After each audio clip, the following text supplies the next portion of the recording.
umat Islam tidak boleh ikut-ikutan merayakan tahun baru masih, merayakan hari besar mereka, karena mereka tidak pernah merayakan hari besar kita, karena mereka tidak pernah merayakan tahun baru Islam, karena mereka tidak pernah merayakan Idul Adha, tidak pernah merayakan Idul Fitri, maka kita umat Islam juga tidak boleh merayakan hari besar mereka.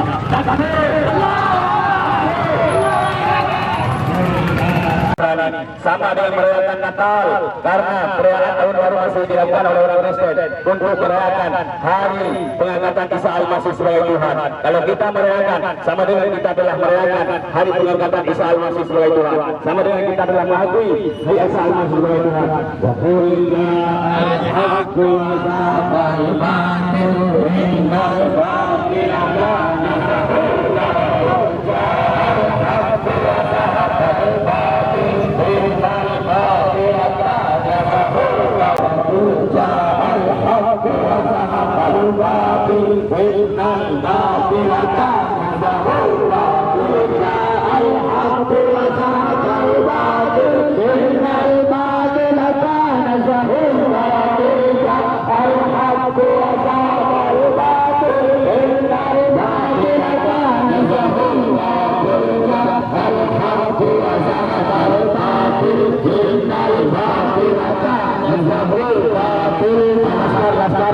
Kita menuju kembali ke mobil yang hamba.